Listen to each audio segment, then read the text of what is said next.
Over the last few years, the cost of living in the US has made it harder and harder for middle-class families like myself to make things work. So in this video, I want to go over some of the things that we are planning to do to combat this financial uncertainty and try to get ourselves in a better place where the doom and anxiety over money that is beyond our control is not something we worry about. So here's what we are going to do personally.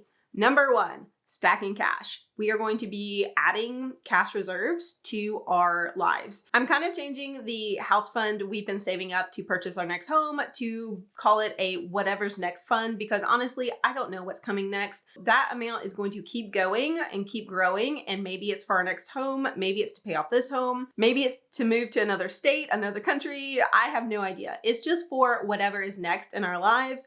And I want to have more money there so that we have options when it's time to actually make that next choice.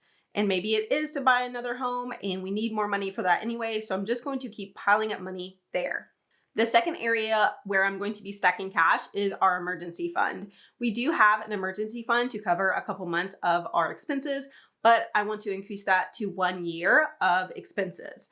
This is something that has been kind of in the back of my mind for a while because I have a business and I have a very unstable income. Some months I'm doing okay, some months I do less okay. So my business has been doing well the last couple of months. So it feels like we have a lot of money. And while that is going well, and while I'm making more money, I want to stash as much as possible into an emergency fund and increase what we have there. That way, if my business just tanks or my husband loses his job, we are okay for a longer period of time. Instead of 3 months, we will be okay for 1 year. And that is going to be kind of the main priority that we're working on for the next while, just stashing as much cash as possible so that we are okay to weather whatever storms come our way. Number two, I'm going to be practicing frugality. I am not necessarily the most frugal person. I have a lot of friends here on YouTube who are way more frugal and very good at living a frugal lifestyle. So being frugal where I can is something I'm going to be working on. This means being frugal in the areas that I don't necessarily care as much about.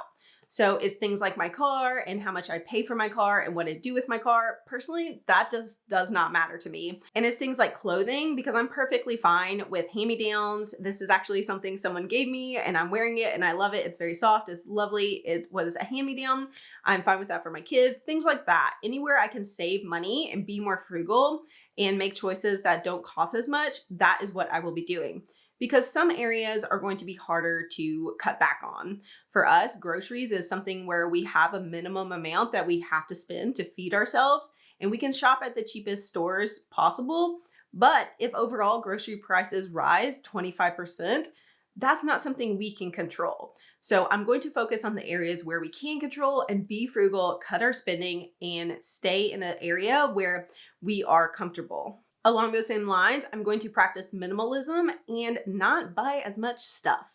I looked back at my Amazon orders in 2024 and I purchased a lot of things that I did not need to buy. I purchased a lot of stuff for my kids that they don't even touch or play with anymore. And I think that's pretty common for a lot of moms and a lot of families, but I am going to try to continue to move toward minimalism and having less stuff in our house. So if I can cut back on my own purchasing, I think that will overall for our family lead to a more minimalist life, because my kids aren't out there buying things. It's me. I'm the one that's doing it. So I have to focus on being more minimalistic, bringing less things into my home. And if I do bring things in, then sell something that I have here, get rid of it. I truly want to implement a rule this year that if I purchase something, if one thing comes into the house, one thing goes out. So that way we are not adding and accumulating more things. We are staying at where we are. And if we bring in new things, we have to get rid of something. So that's kind of the rule I'm going to be working on this year so that I am not accumulating more stuff and burying ourselves under the amount of things that we own, and also cutting back on what we're spending. If we buy less stuff, we spend less money. And that is something that I really want to focus on with all of the financial uncertainty going on. Just buying less so that we can save more of our money. And all of those things will help me with the next thing that we're going to be doing, which is budgeting. We will be creating a budget every single month. We started off January strong, and we will continue that throughout the year. So basically just setting a budget at the beginning of the month, tracking our spending as we go, and then making adjustments where needed, but making sure that we're on track with spending less money than we're bringing in income. This is especially important as costs continue to rise so that we are not overspending what we're bringing in and getting ourselves into debt and trouble. This is something that I'm going to be personally focusing on a lot in this new year and as costs continue to go up and we personally are trying to save more money. It is very hard to save money if you don't know where your money's going, so budgeting and tracking your spending is the key to making sure that you have the money to put aside in your savings so that we can build that emergency fund, so that we can build our house savings fund and we can continue to invest for our future. We have to know where our money is going and where we have that gap and how to increase that gap so that we can put more in savings. Honestly, budgeting makes you feel more secure because you know what your money's doing, you know how much you know how much you have to spend, and that knowledge gives you so much more certainty and just you feel way more secure when you have that knowledge versus spending and not being sure if you'll have enough to last you through the month or if you'll have enough to pay for the big expenses that are coming. So that's why I'm going to be focusing on budgeting, sinking funds, making sure I'm saving up for purchases throughout the year and making sure that I have everything laid out and I can see it visually so that I know what's coming and I know that we have the money for what's coming. And the final thing that we will be doing is continuing to invest. Investments are important because that is what is going to eventually help us live in our later years. So we want to make sure that we're continuing to invest for retirement. We are continuing to put money away that will grow over time.